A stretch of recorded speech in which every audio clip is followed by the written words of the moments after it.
What is the most aesthetic and attractive body fat percentage? The lower the better. There you go.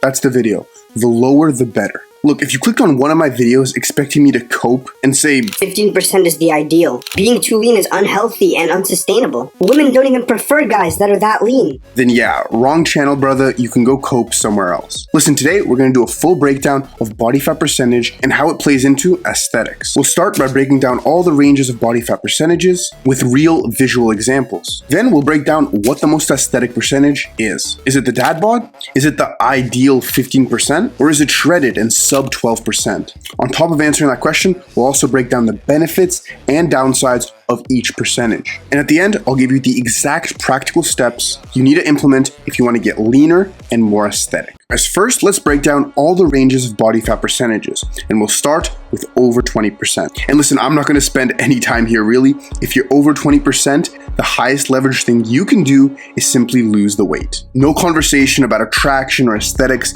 just lose the weight. Now, when we move to the lower 20s and high teens body fat percentages, here's where we can have a conversation about aesthetics. And I feel I need to preface this, guys, but all these different body fat percentages I'm talking about are completely make-believe. No one is out there accurately measuring their body fat percentage, okay? These numbers are just simply used as examples and shouldn't be taken literally. Now look, if you're between 20 and 16%, if you want to be considered aesthetic, you're gonna have to have a lot of muscle mass. Because if you don't have a lot of muscle mass, you're just gonna be considered fat or even skinny fat in this range. But if you do have a significant amount of muscle, for example, like the people on the right here, then in this range, you can still look somewhat aesthetic. The problem is, even if you have a lot of muscle mass, your abs are still not going to be very visible. Your jawline and face is still going to be soft and bloated, and your muscles themselves are not going to have much separation.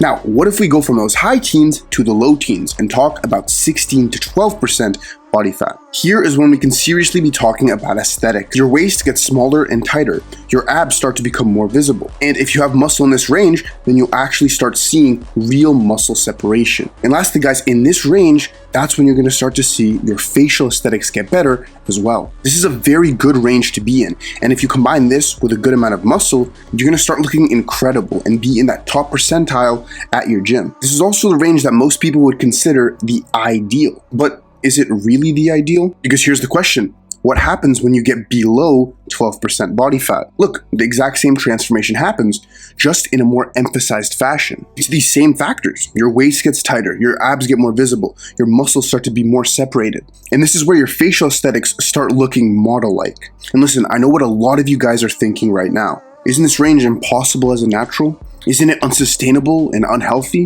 And listen, we can save that for another video, but in general, guys, it is possible. Look, have you 100% dialed in your training, your nutrition, your sleep, all the external factors for multiple years over time? Because if you haven't, then how can you know that this range is impossible for you? Listen, most of you guys don't sleep 8 hours a night. Most of you guys eat fast food every other day. And most of you guys can't even stay consistent to a basic workout plan. And I don't say that to be mean. I actually say that to be motivating. Because if that's you, then you truly don't know what you're capable of. In my first years of training, I had nothing dialed in, and I thought it was just bad genetics. I mean, I looked like this after multiple years of training. Then, in the past year or two, I actually started dialing things in. And look how quickly my body transformed. So guys, please take all your limiting beliefs and throw them in the garbage. Because if you believe that this range is impossible for you, then of course you'll never get here. For me, I think this range is easily obtainable and sustainable. I just need to put the work in. All right, side tangent aside, now let's talk about what range is actually the most aesthetic and appealing in everyday life. And there's 3 answers that people give. Firstly is the dad bod. Secondly is the 15% range. And lastly is the people that say below 12%. Now listen, if you have a good amount of muscle, like all the people here, then each of these ranges are going to be aesthetic. And especially over social media, you'll see a lot of people with a lot of different opinions. Some people, and especially girls online, claim that the dad bod is the most aesthetic. Then we have most people that claim around 15% is what's going to give you max appeal. And then there's the people claiming that the more shredded you are, the better. All right guys, first let's talk about the dad bod. Now listen, the girls that claim that this is the most attractive physique online, they're not necessarily lying. But here's the problem. This is over the internet and not over real life. And that's the problem with the dad bod. In real life, you're just straight up fat. Listen, you take these physiques, put them in a normal shirt with no pump, and then what? they're just considered fat. And sure, they have a lot of muscle and they may look good in these photos, but in real life, they're just gonna have a puffy face. They're gonna have no veins in their forearms. And honestly, it just won't look aesthetic. So guys, please don't fall for the dad bod hype. Just use some critical thinking skills and realize that in real life, these physiques won't perform. Now let's talk about 15%. And this is what many people claim to be the max appeal. And if you have a good amount of muscle and know how to present yourself, then this range can be very aesthetic. But here's the problem, you can be better.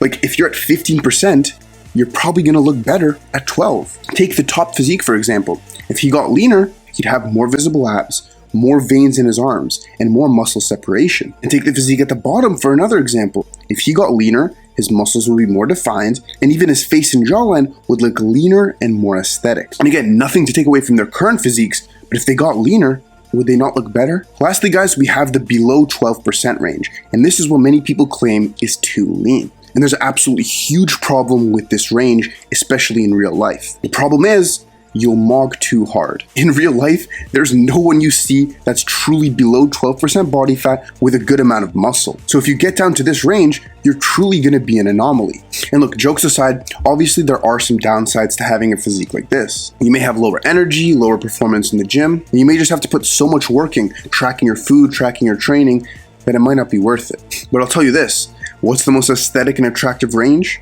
It's this. Right now, let me just leave you with the 2 practical action steps and points that you should implement. Firstly, we talked all about body fat percentage, but you have to realize that training is still the #1 factor. Look, for this to actually be a debate, you have to have a significant amount of muscle. If you have muscle, I don't care if you're 15%, 10%, or 20%, you're not gonna be aesthetic. Realize that muscle mass and body fat percentage are 2 separate things completely, and that training should always be foundational. If you know me, you know the best way to train is for aesthetics and results. That means understanding and prioritizing the aesthetic muscles, understanding the muscle functions and choosing optimal exercises, and lastly, having a split that's actually aligned to your goals. And if you're interested in that, then subscribe, because that's exactly what this channel is about. And if you're serious about your results and want all of this in one place, then the best way to find that is simply to get my Ascension System. Here, you'll get the only split that I know of that combines aesthetic goals with science-based approaches. You'll get video tutorials of every single optimal exercise, and so many bonus modules that I don't have the time to list here. It's at the lowest price it'll ever be, so if you're interested, first link in the description. The second practical point I'll give you is that when it comes to actually getting leaner, it has to be a systemized process. First, you have to be objective about your physique and your goals. Without understanding what you want, how are you ever gonna get there? Secondly, you wanna make sure that you understand and have all your health factors in check. Your stress levels matter, your sleep matter, and of course the actual food you eat matters as well. If you don't have these factors in check, then you'll never get lean because your body is unhealthy and it won't be prepared to get leaner. And lastly guys, after you understand your goals and have your health factors in check, then when you start getting leaner, you want to take your time and take it slowly. If you go too fast, you're just going to rebound and end up giving up. You have to play the long game here. And of course, to actually get leaner, all you need is a calorie deficit. If you want me to make a full in-depth video on how to get lean, then let me know in the comments below. But other than that guys, that is the full breakdown on body fat percentages and how they play into aesthetics. I know this may have been a controversial video, so let me know in the comments below, what's the most aesthetic body fat percentage? Leave a like if you learned anything or just enjoyed the video, and subscribe for more content every single week. Thank you for watching.